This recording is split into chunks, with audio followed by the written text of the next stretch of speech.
En Michoacán, fuerzas federales y estatales repelieron un ataque a balazos. Además, detuvieron a 3 agresores presuntos, integrantes del cártel Jalisco Nueva Generación. El martes 13 de mayo de 2025, el sol tardaba en asomarse sobre las aristas secas de la Salatera, un corredor agreste que se descuelga entre Apatzingán y Buenavista.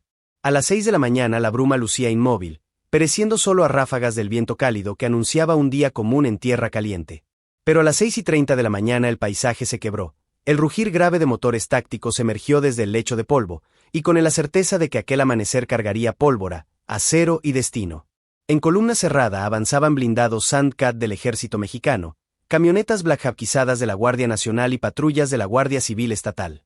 El objetivo, marcado con precisión por inteligencia, un punto en las coordenadas 18 grados 53, N, 102 grados 31, O, señalado como un nido activo del cártel Jalisco Nueva Generación, CJNG.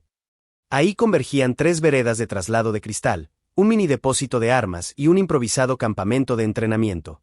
Era la vena que irrigaba terror a Apatzingán, Tepalcatepec y Coalcomán. La patrulla parecía ordinaria, hasta que el convoy giró sobre un terraplén y rompió la línea de árboles. A las 6:42 un destello rojizo rasgó la niebla como relámpago prematuro. Desde una loma contigua, un fusil Barrett .50 vomitó su primer estampido. Las balas perforaron la carrocería de la primera unidad, la forzaron a clavar freno y a los soldados a lanzarse detrás de un montículo de roca. Granadas de fabricación casera, acopladas a tubos lanzadores, explotaron segundos después. Drones comerciales, adaptados con cámaras térmicas, zumbaban a baja altura alimentando los tiradores con ubicación en tiempo real. Lo que pretendió ser una emboscada de libro duró apenas 30 segundos de ventaja criminal. El segundo vehículo del convoy giró su torreta, escupió ráfagas controladas y marcó un punto de supresión. Bajo orden del comandante de sección, los soldados se desplegaron en semicírculo y envolvieron la posición de los agresores. El choque abierto consumió 4 minutos 16 segundos, según las cámaras corporales, hasta que las detonaciones se aquietaron. 3 hombres quedaron maniatados en el lecho de tierra, vestían chalecos con la leyenda F.E. Mencho y portaban radios cifrados. Sus nombres, filtrados después, Mario N., Luis Fernando N. y un tercero aún sin confirmar. Junto a ellos, 2 monstruos, PQPS artilladas y forradas con acero, quedaron varados. Los vehículos exhibían placas soldadas, neumáticos Ronflat, torretas improvisadas y cristales balísticos traídos del mercado negro europeo. En la tolva yacían mochilas de campaña con raciones selladas, tablillas solares plegables y GPS alterados. Estaban dispuestos a sostener semanas de guerra, cayeron en menos de 5 minutos. A esa hora, el aire de la sierra todavía olía a café campirano, pero la pólvora ya impregnaba el horizonte. Un helicóptero Mi-17 se posó en descenso cerrado y levantó una polvareda mientras los detenidos eran asegurados. Desde la cabina un oficial relató después que, al despegar hacia Lázaro Cárdenas, escuchó de labios del sicario sin identificar una frase apenas audible entre el retumbar de aspas: «No saben lo que han encontrado. Esto apenas comienza». Sembró duda y presagio en la tripulación. Más tarde sería la llave del infierno descubierto. Antes de continuar, suscríbete, porque en medio del polvo, del silencio y del fuego, hay historias que no verás en los noticieros. Aquí contamos lo que otros callan. Si quieres seguir cada paso de esta guerra silenciosa, cada hallazgo que sacude la tierra y el alma de México, este canal es tu trinchera. A mediodía, con el sol vertical y la tierra hecha brasas, un equipo de peritos llegó al paraje El Zapote, 12 kilómetros al noreste de Apatzingán. Allí, tras chapodar maleza y retirar láminas oxidadas que simulaban ruina, toparon una puerta metálica embutida en la ladera. Fue necesario un gato hidráulico para vencer el cerrojo. El aire frío que escapó del umbral heló la piel de soldados acostumbrados al calor perpetuo. Una rampa descendente de concreto llevó a un sótano de 150 metros cuadrados iluminado por fluorescentes encendidos mediante baterías de respaldo. Ordenados con pulcritud casi castrense reposaban 48 fusiles, AK-47 chinos, M4 con riel Picatinny, R-15 civiles retocados para ráfaga, y un lanzagranadas M203 adosado a un AR-15. Al costado, 20.000 cartuchos en cajas selladas con códigos del mercado negro. Chalecos balísticos nivel 4 apilados hasta el techo, uniformes falsos de la Guardia Nacional aún con etiquetas de fábrica, radios Kenwood programados en frecuencias clandestinas y raciones comida listo para comer con caducidad 2026. En la pared, una pizarra blanca exhibía un calendario estricto, fechas de reabasto, claves de rotación de células y diagramas de rutas. Aquello no era un escondite improvisado, Era la gasolinera de un ejército irregular con agenda. El capitán a cargo lo resumió: es la Costco del terror. Y dentro de esa metáfora se comprendía el alcance logístico del CJNG en Tierra Caliente. El hallazgo detonó llamadas codificadas que rebotaron hasta la Secretaría de la Defensa en la Ciudad de México. No solo había un sótano armado, sino la constatación de que la zona llevaba años abasteciendo a comandos de asalto y caravanas de trasiego de metanfetamina. La intervención no podía limitarse a incautar, era preciso ocupar. Y el Estado, por primera vez en años, se dispuso a quedarse. A las 17 horas, con el convoy aún asegurando perímetro, apareció la primera respuesta criminal, una camioneta sin placas, incendiada sobre la carretera estatal 37 a la altura de Parácuaro. En el parabrisas, una manta: esto no ha terminado. El suelo sigue siendo nuestro. La frase se tomó como advertencia ritual. Minutos después, en WhatsApp circularon videos grabados desde un cerro. Se observaba el convoy militar saliendo de la salatera con los 3 detenidos encapuchados. Cuentas anónimas colgaron el clip en X/diagonal Twitter y Telegram, aderezándolo con un mensaje: lo de hoy fue apenas el saludo. Prepárense para la visita. A las 18:20, neumáticos ardieron en 2 accesos secundarios a Apatzingán. Hombres embosados lanzaban piedras, ponían llantas y rociaban diésel. El 43º Batallón de Infantería respondió de inmediato. En 45 minutos sofocaron las barricadas, retiraron escombros y restablecieron circulación. El choque fue breve, pero la consigna quedó: el cártel no se quedaría callado. Mientras la noche caía, un pelotón de reconocimiento del 65º Batallón se internó sierra arriba persiguiendo coordenadas encontradas en un GPS confiscado. A 3,8 kilómetros del sótano, sobre una meseta rodeada de guaymas, hallaron un campamento narcocamuflado, lonas verdes con pintura térmica antidrón, malla de sombra, ramas cosidas a tela.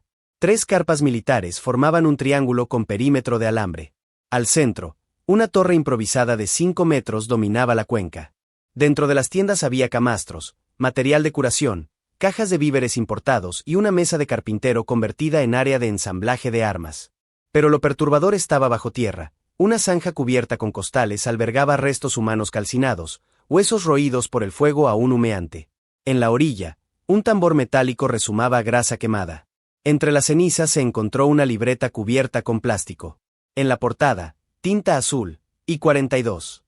En su interior, páginas cuadriculadas registraban nombres, fechas, rutas y un organigrama con calaveras atravesadas por dagas. Los analistas la identificaron en segundos: G42, célula élite bajo mando de LCR, jefe de plaza en Apatzingán, Buenavista. El sello equivalía a la firma: aquí estuvo la muerte. La pregunta flotó: ¿cuántos campamentos gemelos pululaban en los cañones vecinos? ¿Y cuántas víctimas habían ardido sin registro? El capitán del Grupo Bravo 9 describió el hallazgo como la boca del lobo. Y pidió refuerzos. Si algo caracterizaba al G42 era su obsesión por la represalia. A las 18:42, con los últimos rayos del sol, el ejército inició la incineración total del campamento. El protocolo indicaba no dejar rastro que pudiera ser reutilizado. Lonas, uniformes, documentos, sacos de dormir, todo ardió en una columna densa visible desde Buenavista. La imagen, captada en celulares de campesinos, mostraba un incendio como hoguera antigua contra la noche. Varios lugareños dijeron después: por fin queman algo de ese lado. Cuando las llamas alcanzaban su punto álgido, un perito halló entre la pila de fusiles una pieza que resistía: un rifle G28 de francotirador, color arena, mira Smith y Bender, calibre 7,62. El número de serie se alimentó en un lector portátil y arrojó un dato escalofriante: el G28 había sido robado del cuartel de Perote, Veracruz, el 26 de septiembre de 2021, durante un asalto nunca aclarado. Si un arma exclusiva del GAFE aparecía en la salatera, la filtración provenía del propio aparato estatal. La operación cambió de piel, de golpe táctico pasó a crisis de contrainteligencia. Se activó el protocolo Iguana, todo indicio de complicidad militar debía rastrearse antes de que saliera a la luz. Las llamadas intervenidas de los 3 detenidos revelaron contactos en zonas castrenses de Puebla y Veracruz. Algo podrido serpenteaba dentro del uniforme. A las 20:17, con las llamas reducidas a brasas, el convoy emprendió salida hacia una base avanzada en Parácuaro. Antes de partir, los soldados clavaron una estaca en el centro del campamento, tablón rústico, letras rojas artesanales: aquí manda México. La fotografía de la estaca se viralizó junto con los hashtags #Operativo La Salatera y #México se queda. En foros de la Deep Web, Usuarios pro CJNG respondieron: quemaron nuestra base. Vamos por las suyas. La guerra simbólica estaba servida, una vara de madera contra un teclado oscuro. A la mañana siguiente, miércoles 14 de mayo, puntuales a las 10, las cámaras enfocaron el estrado de la Secretaría de Seguridad Ciudadana en la capital. Omar García Harfuch entró sin escolta visible. El ceño fruncido hablaba antes que la voz. Lo ocurrido en Apatzingán no fue un operativo aislado, arrancó sin papeles. Es el primer golpe visible de una ofensiva mayor. Y sí, la guerra apenas comienza. Tras la frase pulsó un panel táctil. Apareció un mapa satelital del suroeste michoacano con franjas rojas y puntos amarillos. Marcaban el corredor del CJNG desde Apatzingán hasta Cualcomán, cruzando Tepalcatepec y Buenavista. Identificamos 17 nodos operativos activos. Continuó. A partir de hoy estarán bajo vigilancia permanente. Este corredor dejará de ser intocable. El silencio de la sala era espeso cuando soltó el anuncio. 640 elementos adicionales de fuerzas especiales, 2 bases temporales de avanzada, una en la cofradía y otra al sur de Tepalcatepec, en un viejo centro de acopio de aguacate. Mostró luego una hoja del cuaderno G42 con la leyenda Línea Roja, zona intocable. La rasgó frente a los flashes. No existen zonas intocables en este país. Se acabó el pacto del miedo. Al preguntar un reportero sobre represalias, fue tajante. Claro que las esperamos. Pero esta vez nosotros tampoco nos quedaremos cruzados de brazos. Vamos por todo. La frase se replicó en segundos. Vamos por todo. Y con ello la narrativa cambió. El Estado dejaba de ser paciente y pasaba a cazador. El CJNG no solo dispara, también cuenta historias. Lo entendió Harfuch y creó la Operación Espejo, una campaña para romper la propaganda criminal. 3 días después se desplegó una célula de 36 analistas de ciberinteligencia en Apatzingán, Cualcomán y Aguililla. En 72 horas detectaron 97 perfiles de Facebook y TikTok que ensalzaban al narco, corridos digitales, videos de reclutamiento disfrazados de retos. Cayeron con denuncias masivas y bloqueos legales. Al mismo tiempo, un equipo de gobernación mapeó radios comunitarias intervenidas. En Nueva Italia, la frecuencia 91.3 FM emitía 3 veces al día un mensaje con voz distorsionada. Aquí manda el sur, Apatzingán tiene dueño. La estación fue cateada, se incautó el transmisor y se suspendieron permisos. Pero no bastaba con callar al cártel, había que llenar el vacío. Más de 200 trípticos con caricaturas mostraron en escuelas primarias que es una amenaza y cómo denunciar anónimamente.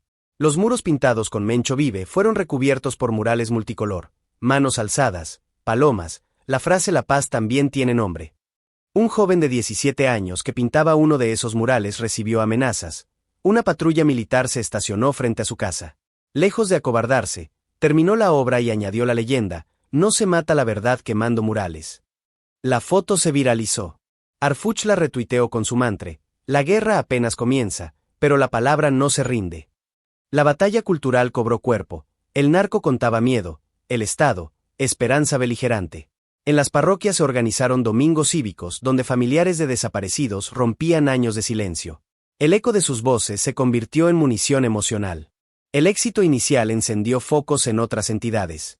Informes de inteligencia confirmaban que el CJNG replicaba su modelo en Veracruz, Zacatecas, Chiapas y Colima: reclutamiento de menores, torres de comunicación privadas, radios infiltradas, bases logísticas móviles. La estrategia de cerco integral gestada en la Salatera se preparaba para exportarse. En Zacatecas, Fresnillo y Jerez ya recibían drones de reconocimiento. En Veracruz, Orizaba y Córdoba alistaban fuerzas mixtas. En Chiapas se trazaban rutas sobre la selva lacandona. El plan era simple en teoría: llegar antes de que la metástasis echara raíces. Funcionarios hablaron de método Apatzingán, ocupación prolongada, pegada mediática, presencia comunitaria. Si prendía, Michoacán dejaría de ser símbolo de abandono para convertirse en símbolo de recuperación. Pero todo avance convoca reacción. Pasada la medianoche del 13 al 14 de mayo, Apatzingán registró su tercer punto de quema. Un pick-up con placas clonadas ardió en la carretera 120, a la altura de El Alcalde. Al tiempo, 2 jóvenes, un maestro rural y un comerciante, desaparecieron en Tepalcatepec. Agentes infiltrados escucharon esta frase en chats internos del cártel: no queremos escondernos, queremos gobernar. El CJNG estaba dispuesto a mutar de poder fáctico a poder abierto. Harfuch reapareció 2 días más tarde en conferencia relámpago. No hay diálogo, no hay tregua, no hay espacio para pactos. El CJNG quiere gobernar, no lo permitiremos. Silencio absoluto. Aquella noche muchos entendieron que México entraba en una fase donde el crimen ya no negociaría en la penumbra, sino que competiría por el trono. Y el Estado decidió ir por la corona antes de que cambiara de manos. Mientras tropas patrullaban cañones, ciberanalistas patrullaban hashtags. Mientras ingenieros del ejército instalaban repetidoras para bloquear frecuencias enemigas, jóvenes de secundaria pintaban frases de paz sobre muros antes intocables. La guerra se volvió simultáneamente balacera y mensaje, ráfaga y discurso. Para muchos, la novedad era la presencia continua. Por primera vez en años, patrullas federales no pasaban de largo, se quedaban. Soldados dormían en aulas vacías, oficiales comían en fondas locales, psicólogos militares acompañaban a maestras que habían enseñado bajo amenaza. La rutina militarizada empezaba a desplazar la rutina criminal. Sin embargo, la pregunta del millón seguía sin respuesta. ¿Cuántos gendarmes habían vendido armas como el G-28? Las investigaciones a puerta cerrada señalaban coroneles de intendencia y sargentos de arsenal moviendo cajones a medianoche. El Ministerio Público Militar abrió expedientes bajo el título Caso Iguana. Se auditaron inventarios en 8 zonas castrenses. Nadie lo decía, pero una purga parecía inminente. Al mismo tiempo, la Sedena filtró a la prensa que algunas armas robadas en 2021 habían aparecido antes en Tamaulipas y Guanajuato. El G-28 de la Salatera no era anomalía única, era la punta de un alambre oxidado que podría desgarrar uniformes. En Apatzingán, cada noche el campanario de la parroquia del Sagrado Corazón doblaba campanas a las 8 de la noche por las víctimas sin nombre. La iniciativa surgió de un sacerdote octogenario. Pronto familias se reunían a rezar en la plaza. No era simple rito, era la afirmación de que la comunidad podía ocupar espacios públicos sin permiso del narco. Al sur, en Buenavista, una radio escolar de 25 watts volcó su parrilla. De emitir corridos tumbados pasó a sesiones de micrófono abierto donde adolescentes narraban qué querían para su futuro. Una chica de 15 años dijo al aire: quiero estudiar ingeniería de drones, pero para salvar gente, no para vigilarla. Su audio llegó a CDMX. La joven fue invitada a un taller STEM en Ciudad Universitaria. Pequeños gestos, grandes grietas en la narrativa criminal. La contraofensiva de G-42 no tardó. El 20 de mayo, drones cargados con granadas de 40 milímetros sobrevolaron un retén militar en la carretera Apatzingán, Aguililla. El ataque dejó 3 heridos y un mensaje en voz digital: el fuego vuelve. El ejército respondió con artillería de mortero a coordenadas de calor y abatió 2 vehículos de apoyo. Arfuch giró, entonces, una orden controversial: operaciones nocturnas de saturación. Helicópteros Su-60 artillados iluminaron zonas boscosas con bengalas, no para disparar, sino para cegar drones infrarrojos, y comandos Jaguar se deslizaron en rapel sobre laderas. La narrativa oficial hablaba de cortar alas a los drones del narco. La población temía, pero aplaudía ver tecnología estatal compitiendo con la del cártel. Para el 1 de junio, la fase espejo había replicado su mapa en Zacatecas. Analistas constataron que la célula Z45 del CJNG disponía de un estudio clandestino con croma verde donde grababan corridos y tutoriales de explosivos. Al decomisarlo, hallaron un libreto titulado De Jalisco a Fresnillo, la serie. La producción criminal apostaba por storytelling tanto como por el terror físico. El gobierno contraatacó con algo que los varones del narco despreciaban: la voz de las víctimas. Un spot de 30 segundos mostró a la madre de un desaparecido diciendo: no me resigno a callar. Yo cuento. El video se pautó en horario estelar. Las métricas de redes indicaron que, por primera vez, un contenido oficial empataba la viralidad de videos narco. El CJNG entendió el mensaje y aumentó su apuesta de terror abierto. Filtró videos con tribunales populares donde obligaban a presuntos ladrones a confesar. Pero en Apatzingán, maestros y estudiantes ya tenían celular listo para desmentir montajes. Cada rumor de zona liberada era contestado con fotos de patrullas federales desayunando sopes frente a la plaza. Así, la posverdad criminal chocó con la posverdad ciudadana empoderada por el Estado. Aún con constantes ráfagas en la sierra, campesinos volvieron a sembrar maíz en la franja de la Salatera. Porque la tierra, dijeron, no puede quedar vacía, la vacía la llena la violencia. Agroseguros federales ofrecieron microcréditos protegidos para resembrar. Mientras los cultivos germinaban, peritos seguían tamizando ceniza del campamento para identificar restos humanos. Cada diente hallado se cotejaba con ADN en una base nacional de desaparecidos. La guerra ofrecía luto, sí, pero también la posibilidad de verdad forense empujada por la presencia estatal prolongada. Hasta julio de 2025, el método Apatzingán seguía en prueba. cascos azules nacionales, psicólogos, ingenieros, ciberespecialistas, catequistas, convivían con fusiles. No era pacificación al modo clásico, sino una hibridación de guerra y reconstrucción. Si logra sostenerse en Michoacán, dicen analistas, podría migrar a Guerrero o Tamaulipas. Si colapsa, el narco presumirá que el Estado solo diseña castillos de humo. La moneda gira. Pero algo es innegable, la indiferencia cedió un metro. El miedo, que era dueño de calles polvosas, ahora compite con patrullas, murales y voz. El alma del país, esa mezcla de memoria, orgullo y esperanza, ya no se juega exclusivamente en oficinas capitalinas, sino en la brecha donde un joven pinta no se mata la verdad con aerosol barato. La batalla es larga, drones contra torres, hashtags contra corridos, microcréditos contra extorsión. Y aunque las balas suenen todavía, cada día aparecen más cámaras registrando la verdad que antes moría en susurros. Si el sur resiste, México despierta. Y tú, que estás aquí, no eres un espectador más, eres parte de esta resistencia. Cada like, cada suscripción, cada vez que compartes este contenido, es una chispa que enciende la verdad en medio de la oscuridad. La historia se está escribiendo ahora mismo, con sangre, con valentía, con esperanza, y tú decides si solo la ves pasar o te conviertes en parte de ella.